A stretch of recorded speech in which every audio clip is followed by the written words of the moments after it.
Hello and welcome to Mississippi Insight. I'm Byron Brown. Thank you for joining us. New polling suggests a steady lead for Governor Tate Reeves against Democrat Brandon Presley. Lynn Fitch's main challenger in the race for Attorney General speaks with labor advocates in Jackson. And Corrections Commissioner Burl Cain talks about punishment, Parchman, and parole officers with 12 News' Kayla Thompson. That's all ahead this Sunday on Mississippi Insight. We'll begin the program with new polling in the gubernatorial race that gives Governor Tate Reeves a double-digit lead over Brandon Presley. The poll by Mississippi Today and Siena College gives a Republican incumbent an 11-point spread against his Democratic challenger. That is consistent with a similar poll back in April. This one consisted of about 650 likely Mississippi voters surveyed from August 20th through 28th. They were asked, if the 2023 election for governor of Mississippi was being held today, who would you vote for?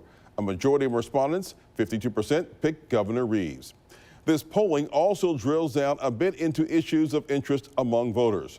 One question asked, how concerned are you about the hospital crisis in Mississippi, in which many Mississippi hospitals risk closing due to financial problems? An overwhelming 70% of people said they were very concerned.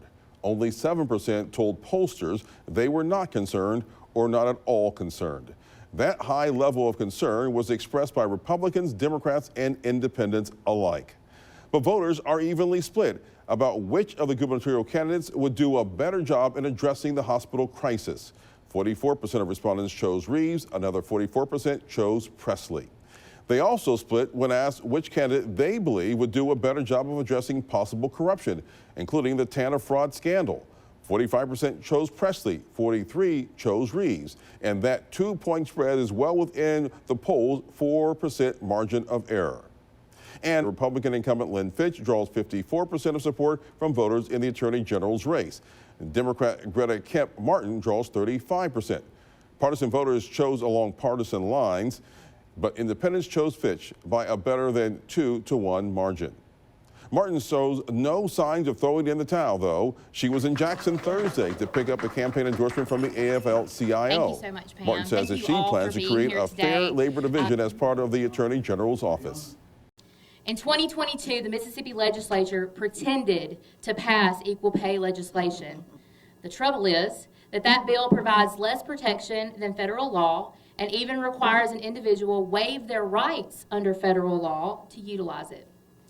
When Governor Reeves signed this, it was clear that Mississippi lawmakers and leaders do not value women in the workplace, and the failure to enact further legislation to protect women and mothers affirms this position. Where was the Attorney General when this bad bill affecting working women was being proposed and passed?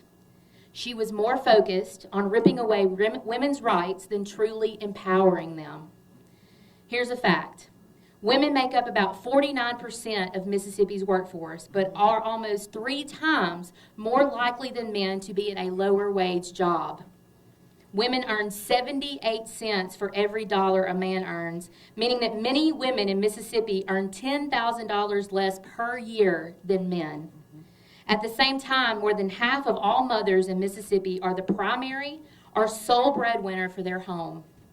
This math simply does not add up for families in Mississippi. We are failing working mothers. At a minimum, Mississippi working mothers deserve the support and representation of their Attorney General. Further, it is terrifying to me as a parent that work restrictions for minors are being repealed across our country, allowing children to be placed in dangerous jobs and conditions. We need to focus on workplace safety and ensuring that children in our state are protected from dangerous jobs.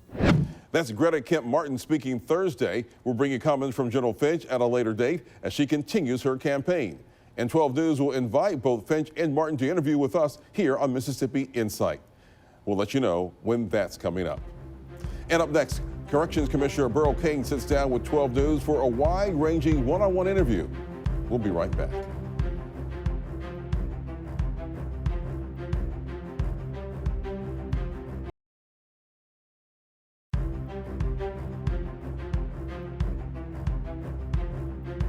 Some of the highest paid public offices in the state go not to elected officials, but appointees. Burl Cain, for instance, took the job of commissioner of the Department of Corrections for $132,000 a year. He's been there for over 3 years now. And 12 News' Kayla Thompson got a chance to talk with Cain about a wide range of issues, including what he's accomplished in office so far.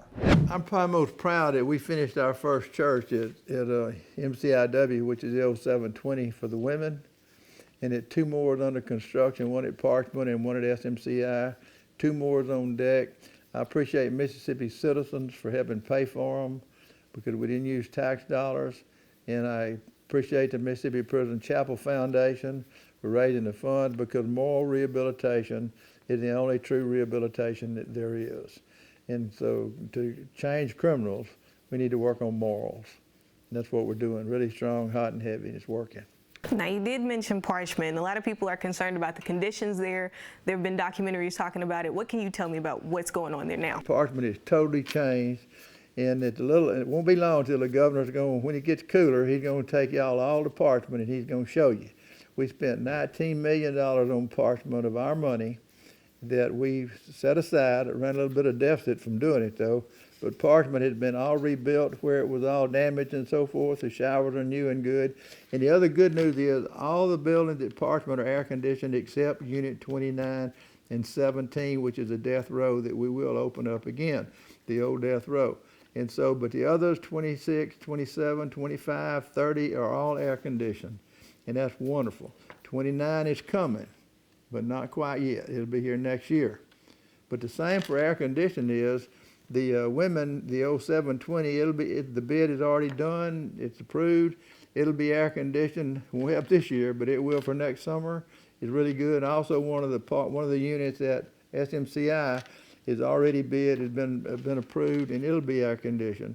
The others didn't get approved because the bid were too high. We got to go back and get more money. But anyway, we're going to have it air conditioned before it's over. All of MDOC, maybe the next 2-3 years. Everybody. So that's going to help a lot. So Unit 29 has historically had a lot of issues, and you said there will be changes. It's been totally repaired. When you go in Unit 29, it's going to look like new because it's new showers, new toilets, new everything in there. It's all fixed because we have to comply with the Justice Department. They're coming. And so in doing that, then we really went on and fixed everything so we're not out of compliance, and therefore we're trying to avoid any kind of consent decree, which would cost a citizen of Mississippi a lot of money. So we can save a lot of money by spending a little money now, and that's what the governor wanted to do, and the lieutenant governor was fix it, and let's get it done, and let's avoid a consent decree at all costs. And so that's what our job is to do, and we've done that. So any updates to any other facilities right now that you can tell me about? Well, right now we're revamping ourselves because we had a real intake problem because after COVID, the jails were full. So then they flooded us with inmates to come in. So since the last 15 months, we've taken in 11,000 prisoners. Now we've released a lot, but our population has increased by about 2,000. So we had a gain of 9,000, gain of 2,000 because that's how much we went up. We've been letting people go. Now to do that, we worked with Chairman Belk of the Parole Board to do presumptive parole. This is something you probably hadn't heard of. But what it is, people who are nonviolent, don't have any RVRs, just come in and they have a parole date within a year from now, then they can go into presumptive parole, which means we do their case, they have to have a GED, they have to do certain things. But if they do all these things and the parole board approves it, and then when their parole date comes, they just get out. We presume you're going to get out. When you get your parole date, you don't even have to see the board again, but they're looking at your case file and all. Now, here's the thing. We're going to flood probation and parole with people because this just started. We just started this the 1st of September. So in 3 and 4 and 5 and 6 months, we'll be letting a lot more people go that don't see the parole board just get out. That means our parole officers have got to really buckle down and catch up so we don't let them recidivate, and we have to have skills and trade, and that's part of the presumptive parole. They have to be prepared for a job. And then that parole agents have to find them a job, and MDOC Works does that, but we're short probation and parole officers, so this is a good time to apply to us for a parole job. We have jobs, and if you like to be kind of macho and carry a gun and so forth, then this is a good thing for you to come apply to be a parole officer, and we can fix you up. We need the help, and you'll get a car and get all this kind of stuff so you can ride around and be cool. So come and apply to be a parole officer with us real quick. Also correctional officers. But we have increased our correctional officers significantly. So we're doing well with that too. So now I do want to transition kind of back toward the facilities. So some people have been saying they're having difficulty getting to their relatives or meeting them or being able to visit. Do you know anything about that? Now we do have video visiting on the tablet where you can video visit, and that way mom don't have to drive all the way here and don't have to worry about the gas. Save money, you get 15 minutes, you see it's real cheap. It's just a few dollars to do it, $4 or $5 to pay for it. And then our visiting rooms are open and flowing good, and we have our inmate clubs and organizations that are working there, and we have the blind and have vending machines in our visiting rooms, but a lot of food to eat from the clubs and organizations we have. And we form clubs so that we replace gangs with clubs because human beings want to belong to a group.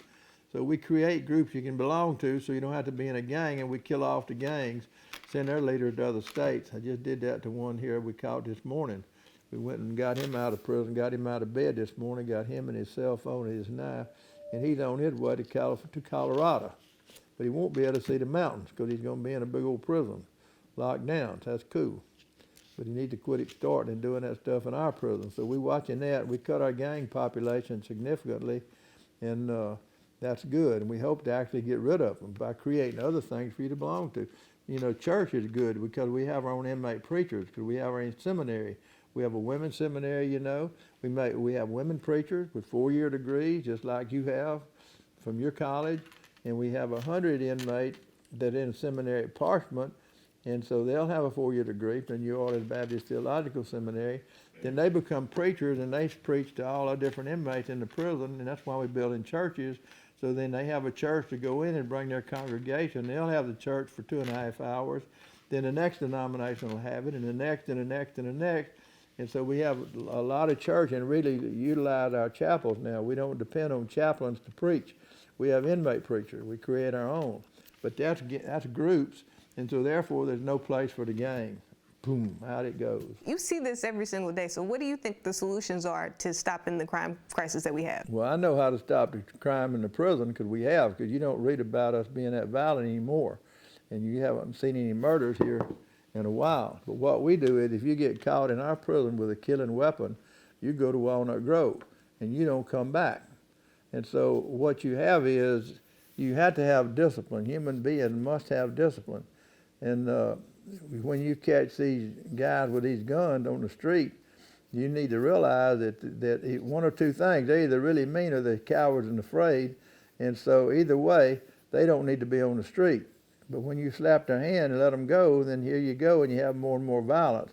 You had to have consequences for bad behavior. If you don't correct bad behavior. And I think sometimes we're too light on crime in some cases when you have guns. You need to get the guns off the streets, but you get the guns off the street by get the people off the street that's carrying the guns. And when they catch them, they need to not just slap their hand, they need to do something with them. Incarcerate them or something until they get a little older, especially these young kids. But do you think incarceration really is the way to go? Is there another way that we can rehab a situation? I tell you, there is other ways, but the one thing you can't gamble. And so what we do in prison is when you get caught with a killing weapon, I have to protect the good. And since you're prone to have to want a knife, I need to lock you up so I can let the others roam free and protect them by keeping you away from them. If I don't lock you up with a knife, then I'm putting all these others that are trying to do good at risk of you, because many times you're a coward. You think one of them is going to hurt you, so you stick him in the night while he's asleep or in the back. Either way, he's dead because I let you get over here with him. So this one needs to be incarcerated. So when we say we incarcerate too many, we incarcerate the wrong ones, because the ones that are prone to hurt you, you better get them off the street to keep the rest of the folks on the street safe. Because you see what happens when you don't get them off the street, because they're not off the street or they wouldn't be killing one another. In the prison, you're not out there killing. So I'm having less violence than you having maybe on the street because I got my predators locked up.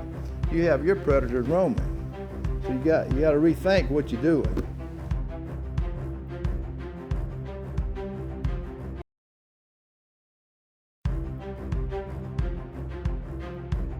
Marijuana, because it is becoming illegal.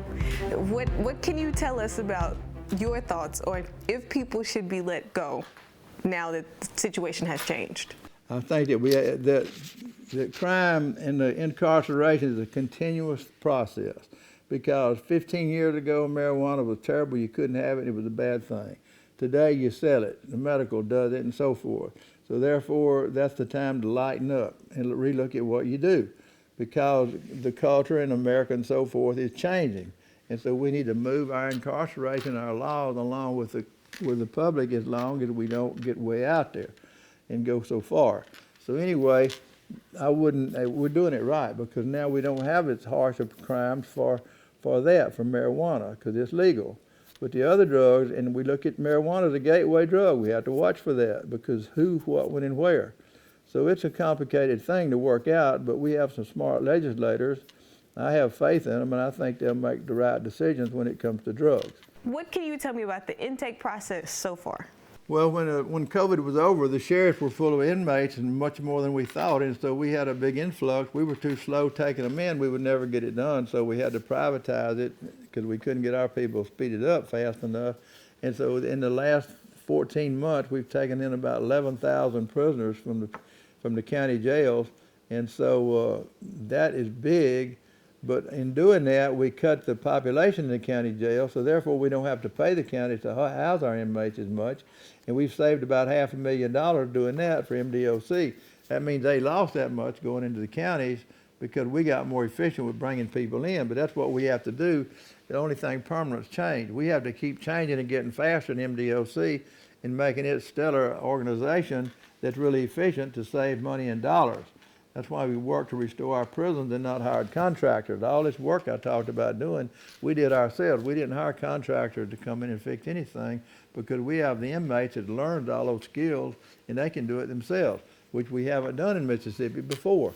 But we're saving buku dollars by just doing the repairs at Unit 29 and rebuilding those showers and rebuilding the thing with inmates themselves doing it, and they love to work because they're busy. But now we're paying inmates, so that's a good thing too. We're paying them with money we make from tobacco sales, which is about $1.2 million a year profit. So we spend at this point, about $400,000 paying inmates from 10 cents to 50 cents an hour, so that they work, they get paid. So then they can go have money to buy cookies and cakes and a few things they couldn't normally have, less burden on their families as well. So that's a good thing. So it's more economy, so we're teaching entrepreneurship to inmates when we have clubs and organizations where that they're now making hamburgers and so forth at visiting and to sell each other and pizza. And so they get to eat different kind of food, but they're paying for it, but we're giving them money to pay for it, but they're earning the money. So that's a good thing. So now the last question, just to wrap this up, is what does MDOC need, and what are you looking forward to in this upcoming 2 years? Not a lot. We need a budget that will let us continue to finish repairing what hasn't been done in the past. So when you don't budget for years, and then all of a sudden we come along, we got to fix all what hasn't been maintained, then we need more money. And so we're getting enough, and the governor sees that in the legislature, and they're helping us and giving us more money. But sometimes, maybe not quite enough, but then we also need to be able to hire probation and parole officers. We need to pay more. We're paying the highway patrol more. We're paying the game warden and all. I hope they're moving up too. But we need to be sure that we're moving our law enforcement, which parole officers carry guns. They're real officers with that. Then they need to move with the rest of the law enforcement people, and I'm afraid they're not. And so we need to help them move on up because we run into too many vacancies, especially with presumptive parole. So I've got to pay them more, and so it just got to happen. And that's my biggest glitch right now, is paying them, but also hiring correctional officers, but having a safe environment so people will come work for us, and we're a lot safer than we were. Cool deal. We're doing another good program we're doing is with the Mississippi Highway Patrol, where we're working with them with our horse patrol and theirs to do search and rescue. And so if someone's lost in the woods or somebody, what have you, then we can work together to find them, as well as if someone wandered away from prison. Because now we have some good bloodhounds, but we're working with horse patrol to do that. And so that's important to us. And then we also work with wildlife and fisheries to build duck blocks, the little duck nests for wood ducks and so forth, so they can put those out, and that's good for the you know, for the wildlife and so forth. So we partner with other agencies, just like we're going to be working with 5 inmates. It's going to be working with MDOT to pick up the trash on the streets here in Hinds County and on interstates. And so they're going to come out of Madison, work release, to work doing that. They're going to be paid as well to pick up the trash, so that's a good thing. As we work with other agencies and utilize inmates to do civic things back to the community, because the main thing that changes prisoners is to learn to not be a taker, but to be a giver. And that's why you have the moral programs and so forth. So here they're giving back, and so that's a good thing, rather than being a taker all the time. So anyway, good things happening with us partnering with other agencies and so forth. And we'll be right back.